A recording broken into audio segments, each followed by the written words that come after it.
Yes, so it is being recorded.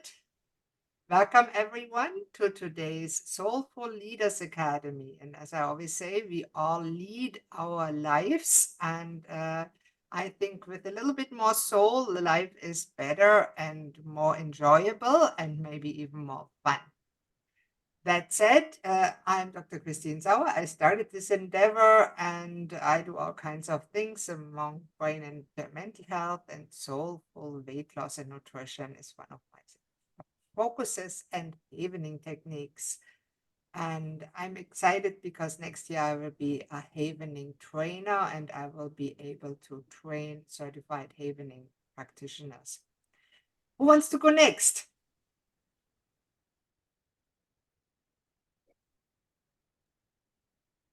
Okay, I will. My name is Jackie Benedict. I live in Windsor, Nova Scotia, currently studying human resource management at Nova Scotia Community College. I am a RAIN partner. I have spent time in Toastmasters, thinking about going back, and I am looking to better my personal growth. And here's a great place to do it. Yeah.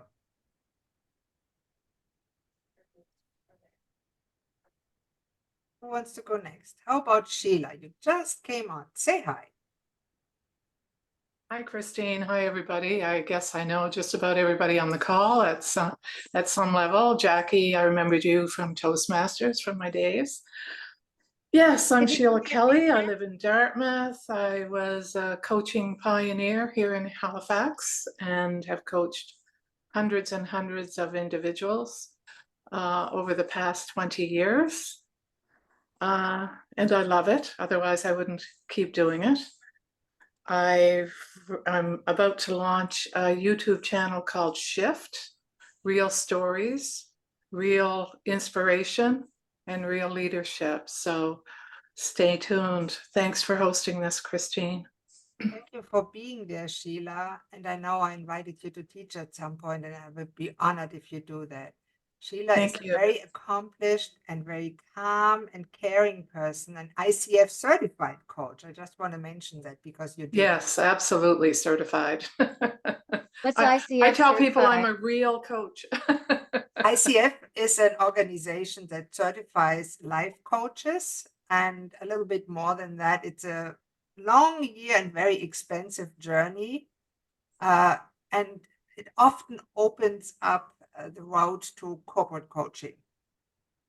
Okay. It's kind of a high level qualification. There's others. John Maxwell coaches are quite renowned in others. And coaching is a totally unqualified profession. Everybody can call themselves a coach. Yes. And so you have to always look, do they have some level of qualification that makes it worthwhile for you to spend money on? Exactly. Exactly. Mm-hmm. That said, who wants to go next? Emily, I can't hear you. I just heard you move your lips, but I can't hear you. You're not muted. It's your mic somehow not connected. No, your sound is not working, Emily. You have those headsets. Sometimes it helps to unplug them and plug them back in. Okay, can you hear me now? Yes, we got you. Perfect. Okay, all right. Well, I'm Emily McGregor. I live outside New Glasgow, Nova Scotia. I'm a mom, grandma, and all a great grandma, actually. And with the history of health and wellness in my background for the last almost 80 years, I've found something that I can add years to life and life to years, and I absolutely love every second of it. So it's very rewarding. So thank you for inviting us to this call, Christine, and I really applaud you for what you do for everyone. Thank you. Thank you, Emily, for being on this call. And as I mentioned before, we are all extremely accomplished people on different paths of personal growth, of life, and of accomplishment in the worldly space. So who wants to go next? I haven't heard from Maxine, and I think Ian hasn't said it after I pushed on the recording button. There's Sharon too. Excellent. Okay, should I go? Yes, please. Hello, everyone. My name is Maxine Silva. I am a spiritual being, like everybody else, trying to make my way through life like everybody else, with its ups and its downs. And I look at life as an experience to help us evolve, to make us better human beings while we're here on this planet to serve others. And then by doing that, we serve ourselves. I'm not going to tell you all the other things that I say, I am this and that and whatever, because no, that's only something that I do sometimes. But anyway, I am Christine's sister by choice. And that I am. So, Thank you, sister. I appreciate that. I love you as I love everybody here on the call. And we are now growing to such a point that it is probably beneficial if who doesn't speak mutes themselves, so that when a dog barks or something falls down, because my dog barks too, that we don't disturb anybody else. Just a little thank point. And if somebody really wants to speak, Zoom has those little action buttons like raise hands. I just raised, or you can wave on video. And I'll make sure as a leader to give you the microphone, because somebody has to organize everything so we don't end up in shouting chaos as we talked about before. So who hasn't introduced yourself? Please go ahead. How about Ian? Sure. I know probably 2/3 of the people on the call. And for those of you who we've not had the opportunity to meet yet, I'm Ian McVicker. I live in Hammonds Plains, not far from Christine. So from time to time, we get together to discuss how do we make the world a better place. And as I mentioned in my little brief intro before everyone came in, I'm a master, how would I put it, jack of all trades, master of none. I have a doctorate in intelligence analysis, but not in the psychologist sense of testing IQ, but in the search for information, the processing of information, the validation of information, normally in the context of military or political analysis. But I've actually had to practice that on operations overseas, where I've had to assess other people. And that could get quite hairy at times, to the point where my life has been threatened on a number of occasions. So I'll be transparent in this group. I have PTSD, but I'm at such a stage now where I'm not medicated. I see a psychiatrist once a year, psychologist once or twice a year, and I now coach other people. Now, I lean on that because I've taken some of the CTI coaching, just the first one, to get an idea of maybe what my path might be. And really, my path is leaning on my personal experience. I'm also a trauma-informed yoga therapy certified teacher. I'm a trauma-informed mindfulness teacher, and I teach generic fitness as well. So all up, I teach 10 to 12 hours of fitness a week for the city of Halifax, a couple of local yoga studios and community centers. And I also work as a defense consultant. I just finished a contract on human security for the Canadian Defense Academy, human security being the idea that security is not a national thing, which traditionally is how it's taught in history books or political science courses, but it's more the focus of individual human being security, with freedom from fear, freedom from want, and freedom from the indignity and the ability to live their life as a free person with political and economic and social opportunities. So that is the upper level sort of look, and I'd be happy to meet with people offline if they want to get more information. Thank you for the opportunity once again, Christine. Thank you, Ian. It's my pleasure to have you there. There are so many wonderful people here on the call. Hello, there's somebody come on the call called Jenny. I don't know who you are. How about you put your camera on, please, so we can meet you? Because if possible, we want to see who we are meeting. Welcome, Jenny. Would you like to say 30 seconds and then Sharon turn?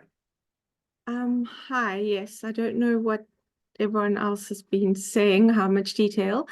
I am an energy healer and do various modalities, and I'm just starting my journey of being an online coach. So I'm soaking up knowledge and information. And yeah, is it okay if I put my camera off, because I've just reorganized my desk and I'm just moving cords, but I'm totally listening. It looks wonderful, by the way. You look great. There's no issue Thank you. here. And Jenny, thank you very much for coming on the call. Which part of the world do you live in? Cape Town, South Africa. Oh, wow. Welcome. Thank you very much. Thank you. Now, Lovely to be here. Thank you. thank you, Jenny. So next on, let's ask Sharon and Jenny to introduce herself, and then we'll get started with some ideas. Hi, everyone. I'm Sharon. I'm from Deer Lake, Newfoundland. I'm basically working through right now my awakening and coming back home within. And it's been quite the journey, layer after layer. So just having a deep appreciation for everyone that I meet that come, that I'm meeting and have met in the past. And I'm getting to a place of non-judgment, stepping into my self-worth. I'm a mother of 3 beautiful girls. Actually, one of my girls, it's her birthday today. And I'm working towards, I help connect, I'm an intuitive, and I help connect people to their loved ones. I'm also an energy healer. And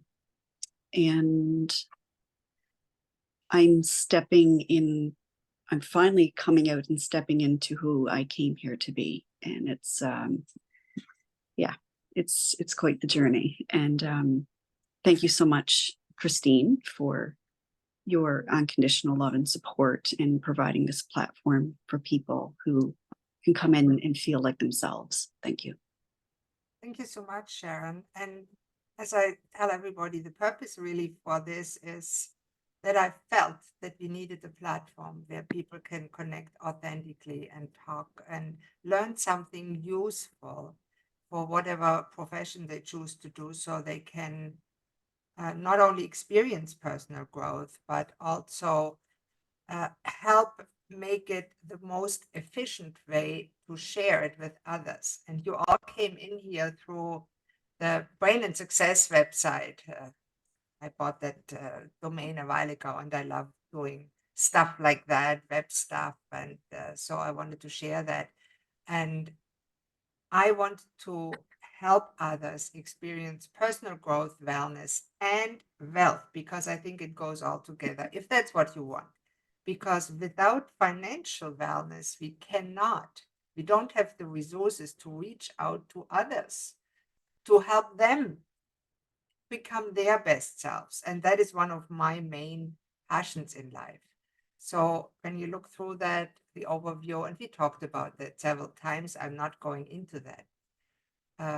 You all have access to the courses. Right now, they are still free. This one is not built out. This one has all the recordings of the previous sessions in it, whether we have a lot of people or not. And this one will come. There's nothing in it yet. And here, this is what we are working on currently. And you all have access to it. All you need to do is create an account. It's free. Right now, the whole course is free while I'm building it. And you can look at the overview. That's what I want to do. I want to help people to sell stuff. Now, many people, stop the share. That's not a good one. Many people, let me share the screen in a better way. And before we do that, I want to encourage each of you. If you have a question, raise your hand, push a button, let me know.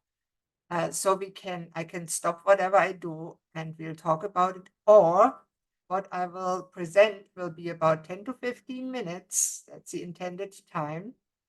And maybe 20, so I can introduce what we did before. So Jenny and Sharon that haven't seen it all will benefit, and Sheila. And then we'll go into the material of today that will go in the course, because that is the side effect of the Soulful Leaders Academy. Alrighty, so let's share the screen. And I want to talk briefly why I think that selling is a life skill that should be taught to children in kindergarten. Because really, think about what is selling. For us, it means to attract and enroll paying clients and customers. And we do that by helping them to understand the benefits that our offering could bring to their life. But really, sales is much more, because we all are constantly selling something, whether we are aware of it or not. I learned that from Grant Cardone. We are all constantly trying to build a connection with others and influence others in some way, right? And that starts in childhood when we try to get a cookie. We advocate, we sell our mother in giving us a cookie. And even our dog is a good salesperson, and maybe a better one than most of us. So that's why I really think about selling as an essential skill. Now, let me just put this one here out and organize my space better. So welcome to today's episode of the Art of Soulful Selling. And we are talking about how to attract and enroll clients or customers by helping them to understand the benefits that our offerings could bring to their life. So it's very important that we build trust and rapport, and we looked at that last time. And today we are diving in a little bit more deeper, and I want to feature two other people that have a lot to say about trust. And what really is trust? We said the definition last time. It's a firm belief in the reliability, truth, ability, or strength of someone or something. And today I want to present you with what Simon Sinek says about trust. Simon Sinek is an English-born American author and an inspirational speaker on business leadership. I highly recommend his TEDx talk and his book, which is called Start With Why. He also wrote a book, The Infinite Game.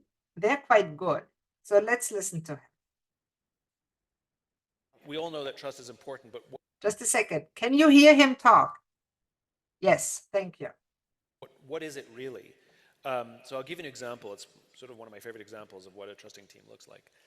A bunch of years ago, I was in Vegas for a business trip, and they were very nice to put me up down the street at the Four Seasons. It's a beautiful hotel. The Four Seasons over here happens to have a coffee bar in the lobby.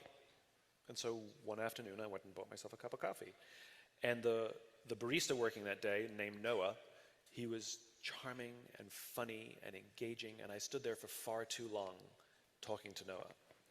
And as is my nature, I asked Noah, do you like your job? Without skipping a beat, Noah said, I love my job. Now, in my line of work, that's significant.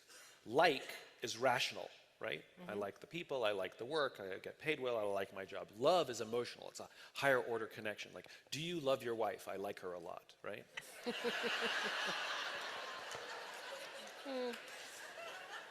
It's different. Right. And Noah said, I love my job. So for me, I was like, oh, that's a higher order connection. This kid's emotionally connected to his job. So immediately I followed up and said, can you tell me specifically what the Four Seasons is doing that you would even say to me, I love my job? And again, he didn't skip a beat. He said, yeah, throughout the day, managers will walk past me and ask me how I'm doing, ask me if there's anything that I need to do my job better. Not just my manager, any manager. And then he said, I also work at another hotel. He says, and there the managers catch us when we're doing things wrong. He says, there the managers put pressure on us simply to make our numbers and perform. There I like to keep my head below the radar and just get through the day and collect my paycheck. Only at the Four Seasons, he said, do I feel, there's that word again, do I feel I can be myself? What I find so profound about that story is this is the exact same human being in two different companies, in two different leadership environments, and our experience of him will be profoundly different, not because of the person, but because of the place he works.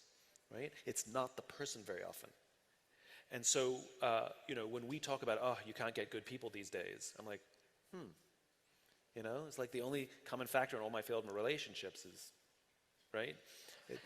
It's like if there's no good people ever that you can hire, I'm thinking, there's one common factor in all those people who are leaving you. That might be you. And and and uh, uh, and Noah's experiences, we have this twisted thoughts about how we get the most out of our people. Like, how am I going to get the most out of our mate? People are not a towel that you wring them out. How much you can get out of them. The question is, what kind of environment can I create in which my people can work at their natural best? Just want to quickly open the floor for comments because I really like that video because I've seen it in workplaces that are extremely toxic, and I've been in workplaces where it is very positive, and wherever we work, present, eat, the people that work there reflect to us as customers, clients, the work atmosphere. So if a server is a miserable bee, not to say it, it may be because his boss is not right or the workplace is toxic. I really enjoyed that interpretation of Simon Sinek. What are your thoughts? Any thoughts on that?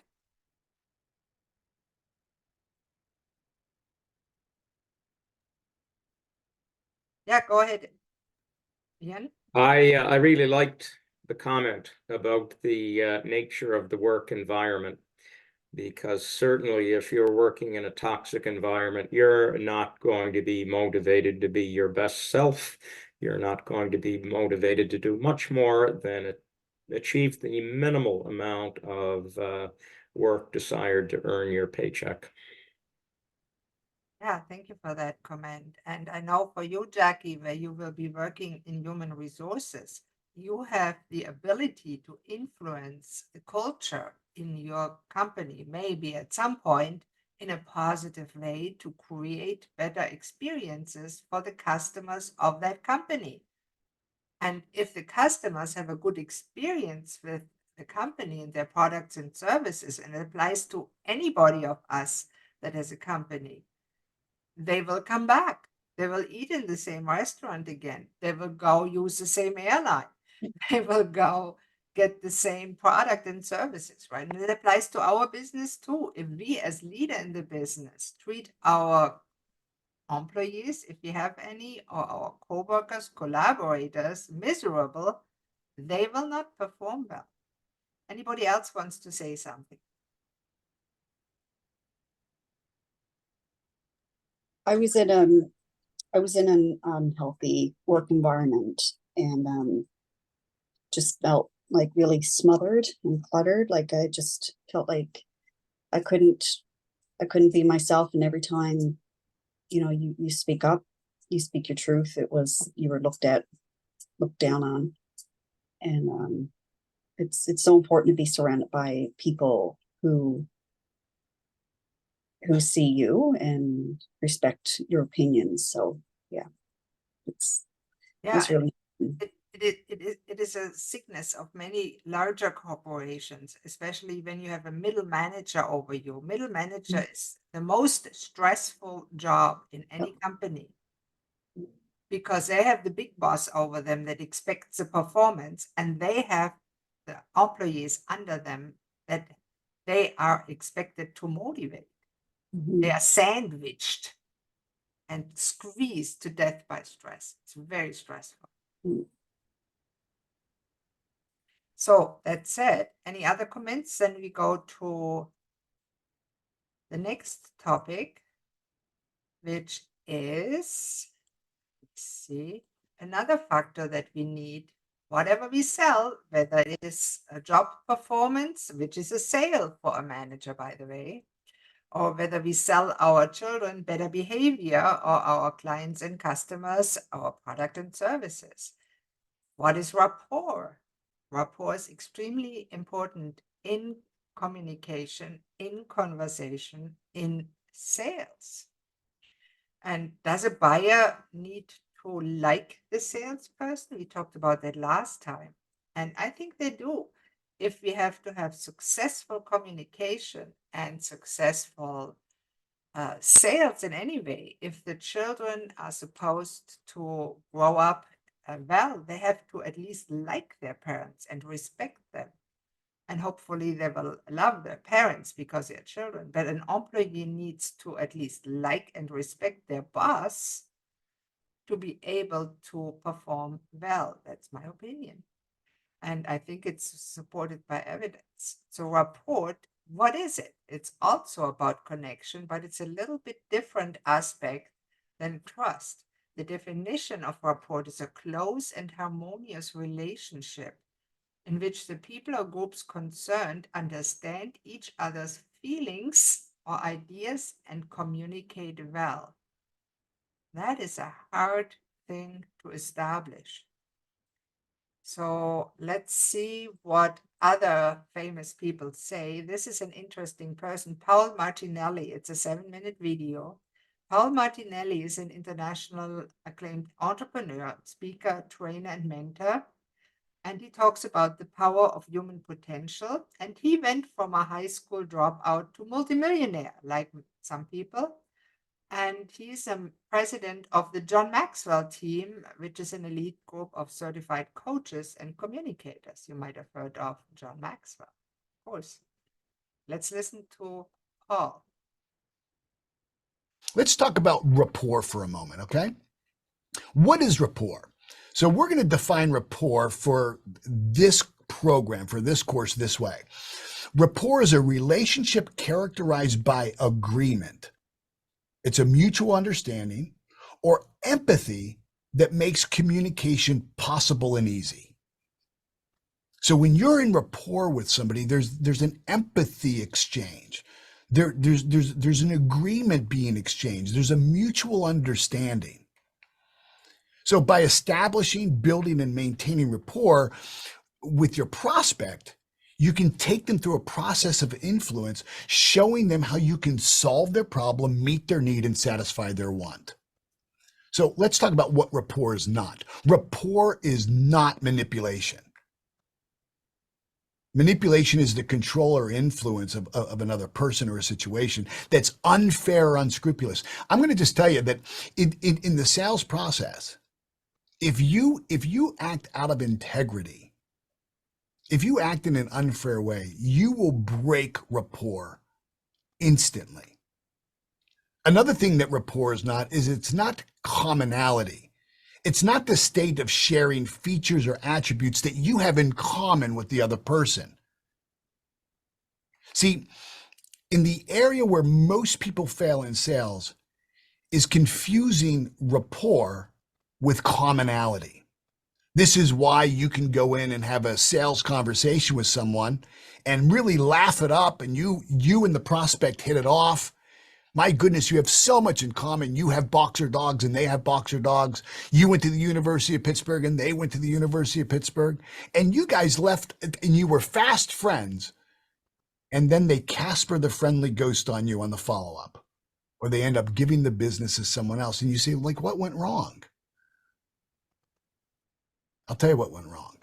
People don't want to buy from people just like them. They want to buy from an expert. You having something in common with them means absolutely nothing to establishing you as an expert. So there's 4 purposes of rapport, and commonality is not one of them. Number 1 is to establish an instant connection, and we're going to show you that this happens within 4 seconds. I'm so excited for you to meet the faculty that we've put together for this program, particularly Holly Lanesmith. She is a sales killer. You will learn so much from Holly, and she's gonna show you that in the first 4 seconds you can establish an instant connection with someone, and it has nothing to do with commonality. Number 2 is establish yourself as an expert, as this trusted advisor. Again, nothing to do with commonality, nothing to do with manipulation. Number 3, to establish, build, and maintain certainty. That word is critical, and we're going to talk about it here in about a minute. And number three, to establish yourself as the leader in the conversation. I want you to look, if you're taking notes, I want you to write this word down, authority. Write it down, authority. At the end of the day, when you have rapport with someone, you have authority. Now, authority does not mean power over someone else, right? There's a respect we have for authority. It's a healthy respect. So these are the four purposes of rapport. So let's define then what sales is, okay? Sales, and this is our definition, sales at its highest level is the transference of emotion. The primary emotion is certainty, okay? Now, let's break this down for a second. We're saying that sales is the transference of emotion. In other words, in every sale, the sales process is all based on emotion. And we have to transfer the emotion of certainty to the other person. So your prospect can only get certainty from you. There's no other place that your prospect can get certainty. It has to be transferred from you. And it's an emotional state. If we think about what certainty is having a firm conviction that something is the case. It's a fact that is definitely true. It's a belief that an event is definitely going to take place. In other words, when you have established rapport to the degree that your prospect has certainty in what you're saying, they believe that you're going to do what you say you're going to do, when you say you're going to do it, the way you said you're going to do it. They don't expect any surprises. And you have to be able to transfer this to them. You have to understand, on a scale from 1 to 10 of certainty, the buyer needs to be at a level 10 in these three key areas. Number one, they have to be certain that you're an expert. Like you really know what you're talking, that you are sharp as a tack, that you are a person who can get it done for them. And not only sell them the program, but after you sell them the car, after you sell them the insurance policy, after you sell them the coaching program, that you're going to be the person that if something goes wrong with the company, if something goes wrong with the car, if something goes wrong with the service, that you're going to step in and be there for them. They also have to have certainty that your product, your service, your program is going to solve their problem and meet their needs. And number three, they have to have certainty that your company operates with integrity and trust. If you don't have certainty in these three areas, what you are likely going to hear when you make the closing statement in that presentation is, let me think about it. Let me check with my wife. Let me check with my husband. Let me get to the board. You know what? Right now is just not the best time. We're going to define all objections as a smokescreen for uncertainty, that whenever your prospect gives you an objection, that's really nothing more than them saying, you have not established enough certainty for me to make an affirmative decision today. It has nothing to do with the objection. It has everything to do with you breaking rapport and not establishing certainty. You've got to get that in your head. If you think it's anything less than that, if you really believe that it's the money, if you really believe that it's the season, if you really believe that they have to check with other people, and that's the reason why they're not moving forward, you're dead wrong. What they're really saying is, you haven't given me enough certainty. I'm not certain about you. I'm not certain about the product. I'm not certain that this is the right decision. And where can they get that certainty other than you? What are your thoughts about that? When I watched it the first time, I thought, Oh my God. Yeah, this is opening my eyes to a nice bit. Actually, I'm learning to trust myself, and I'm learning because growing up, I was just so emotionally immature. So I'm learning to take back my control and control of my life. And so that level of self-trust is important. because you then have to trust to make your decisions. Like yesterday, for an example, I did a car detail, and I didn't trust myself enough to make the best decision on, what the cost of the job was going to be. And I didn't give her a price up front because I didn't know how long I was going to be at. Everything was just so up in the air. It was just so, it just mirrored exactly where I was emotionally.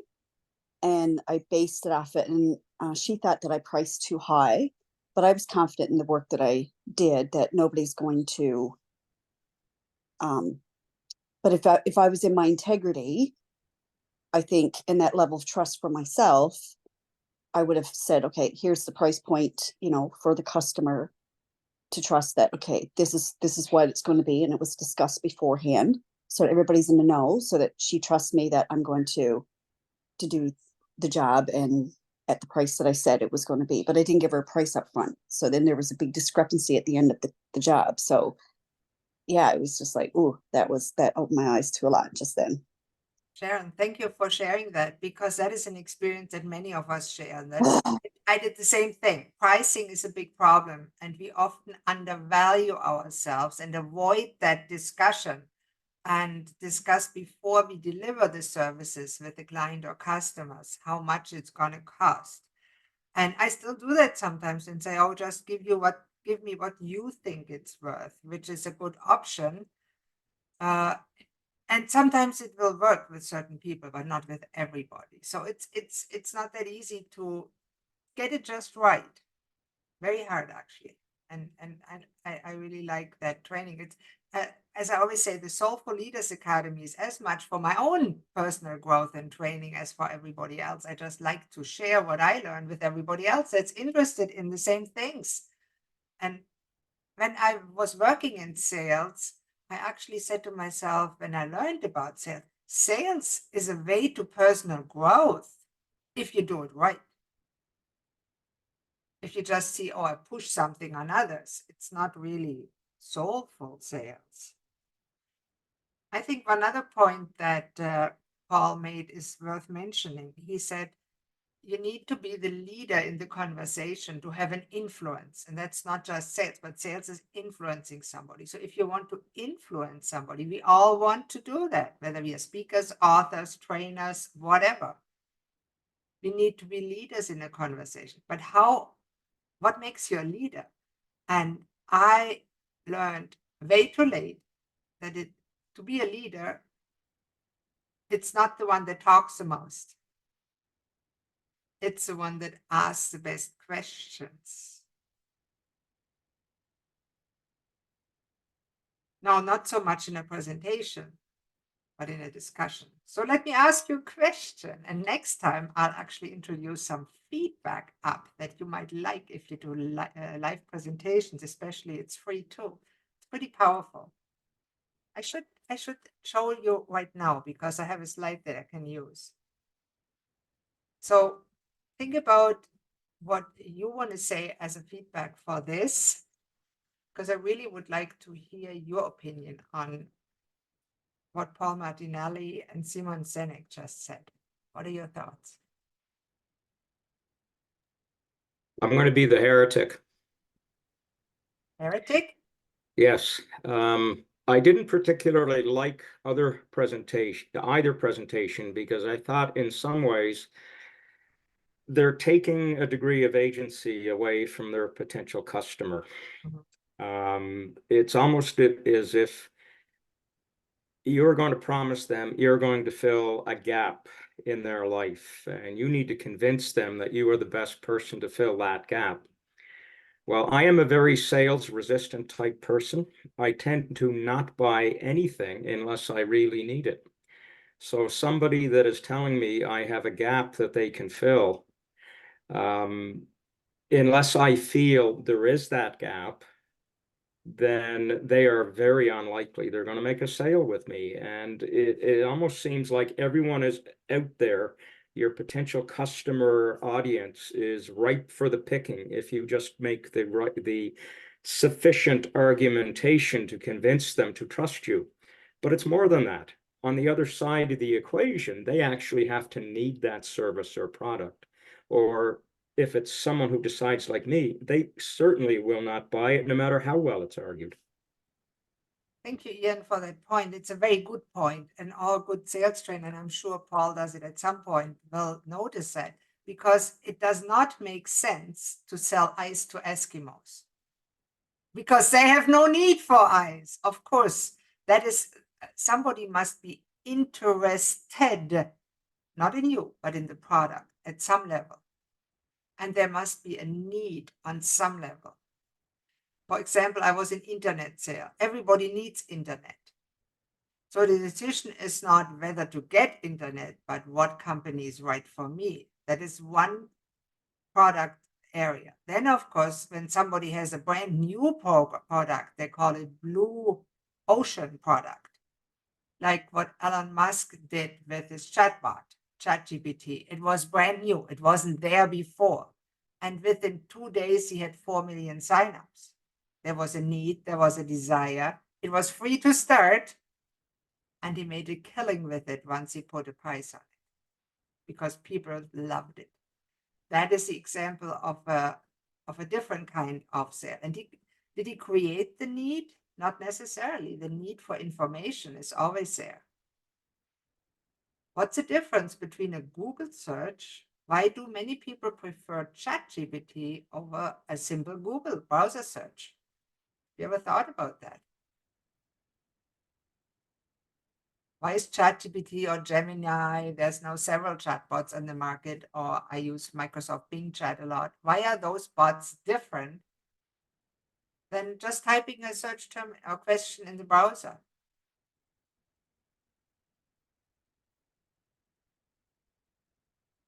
Anybody have any ideas? Have you ever tried it? Same question?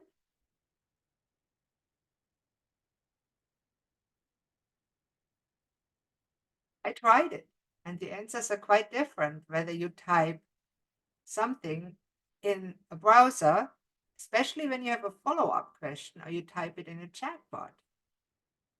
And I actually did a little YouTube video about that with Maxine, and we had some fun with Chatty, as I called her, because I renamed ChatGPT to Chatty, and she has no objections. And I asked her if she would mind if I assign her a gender of female. I'm not a big fan of gender assignments, but as chatbot, certainly I have the right to assign her a gender. So I said, Chatty, do you mind if I assign you a female gender? And she said, oh no, I'm happy to be chatty and female.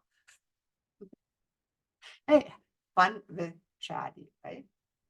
So I'll share that video in a future email, because it was quite interesting. We had a conversation about Prime Minister Trudeau, and it was quite lovely to hear Chatty talk about herself. And the difference is that in a Google search, you can ask a question, who is Prime Minister Trudeau? And Google will give you a listing of websites that have that term in them. But Chatty, or any chatbot, will actually give you a result. It will write an article about the Prime Minister, or you can tell it, give me the 3 reasons why I should go to the Soulful Leaders Academy. And it will give you exactly 3 reasons. That makes sense. So it is perfect for structure. Now, there are limitations, and I would love at some point to maybe teach a class about chatbots, because I find them very interesting. I use them for copywriting, and they have definitely limitations. If you just use AI-generated content, it is very shallow. It is boring. I don't know if there's any time they can improve it to a point where it is more human. It's getting better in a way, but also weirder. And of course, a chatbot is a program. It's not a human, although it's nice to talk with them like with a human or her. But I'm very aware that it's always a robot that has been programmed by people. And any program can be manipulated. That raises other questions. And I would be curious, Ian, as a security expert, how do you see that with searches, internet searches, chatbots? I would offer that governments, industry, and almost any commercial agency has the ability to track and record your personal identifying information and keep it for posterity. And I would be very careful in what particular websites you tend to frequent, because you are being tracked. And that information is being stored, and you are being targeted in accordance with the amount of time you spend on certain websites. Is that the context you're asking, or are you asking? That's interesting, but most of us are aware, because when you have Google Home and you talk to Alexa, of course, Google Home listens to you all the time, because you have Big Brother in your home, like in 1984. If you read the book, it's great, you know what I mean. If not, please go read the book. It's well worth reading. George Orwell wrote it at the end of the Second World War. I'm surprised how many people haven't read the book. And when I ask them, or they say, yeah, I read it in school, I say, okay, so what's in it? What did you learn from it? Oh, I don't remember. Duh. So that means they didn't read it. They scanned it.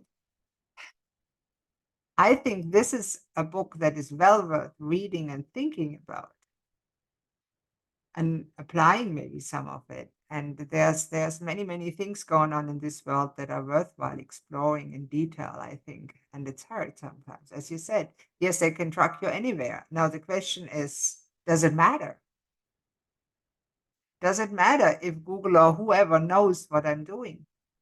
What do you think, Ian? Does it matter if you're not working in, say, intelligence?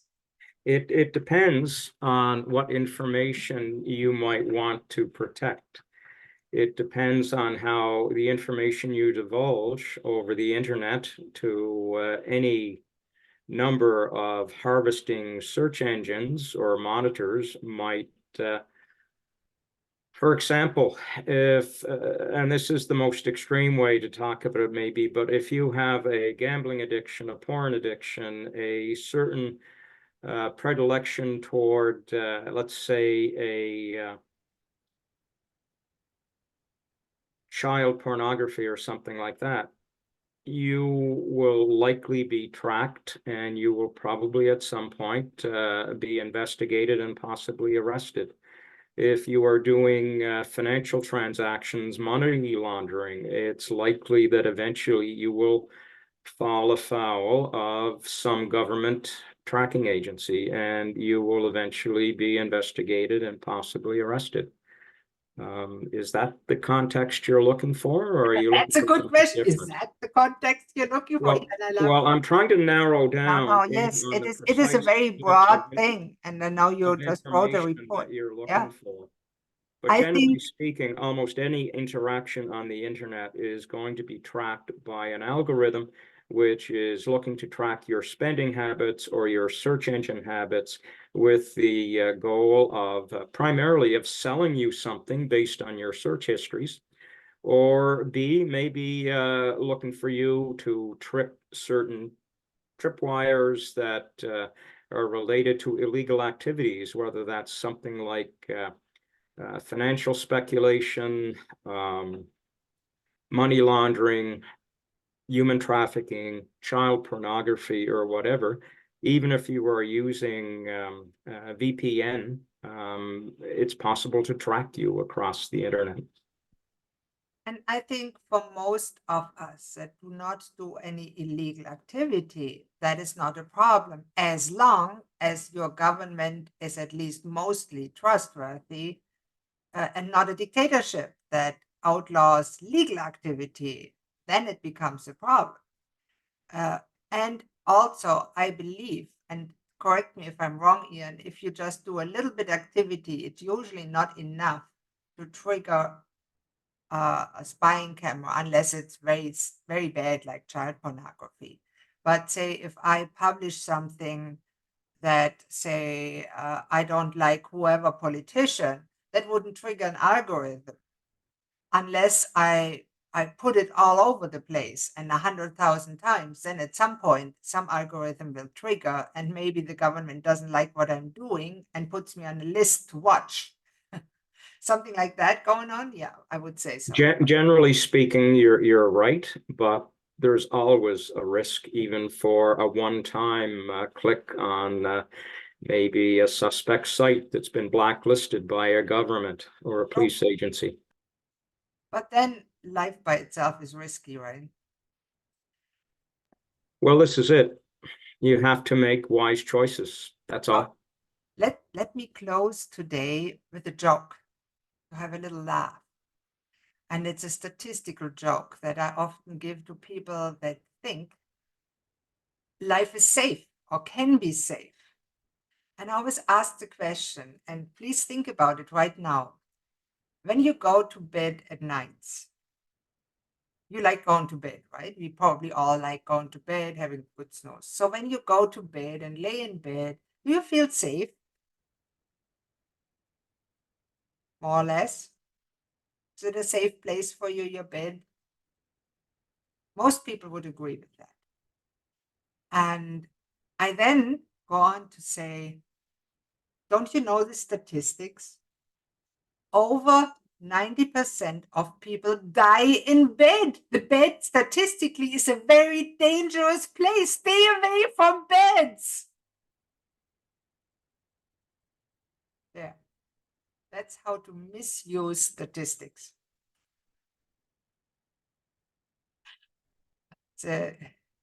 It's sad, but this is a true statistic. Correlation is not causation. That said, I thank you all for being here today. And if you have any topic suggestions, I love to teach. And I'm not an expert on most things, but I can find experts like Simon Sinek and Paul Martinelli that know better about certain topics than me. And I love to present them because, hey, if there's so many people that do things better than me. It was a hard-found insight, by the way, but it finally came. And it's okay. We know we are human. We don't have to be an expert in everything and a know-it-all that I always wanted to be. And it's okay. So if you have any ideas what you would like to listen to, I like to break things down. I usually use my friend Chatty to help me to break things down and make it a strategic process. So it actually is interesting for you, even if it's just 15, 20 minutes chunk. You can email me, any of my emails. You can put it in the chat box. I'm pretty much all over the internet, so I'm pretty sure anybody that wants to cookie me, because tracking cookies, of course, follow me all over the place. Everybody knows what I am. Just type my name in the internet and you'll find something. Which, when you run a business that depends on visibility, is a good thing. Unless you do something that they don't like. So far, I'm good, as far as I know. Anybody here? No knock on the door? Okay, I'm safe. That said, I wish you all a wonderful week. Go to bed, and it's a safe place. Statistics lie. Christine, would you mind if Jackie would like, I'll stay on for another minute or so if she'd like to ask that question again. If not, we can discuss it another time. Sure, why not? Okay, what I'll do after everybody's out, I have to stay in, but I'll mute myself. Otherwise, the session is ended. Goodbye, everybody. I love you all. I'll turn the record.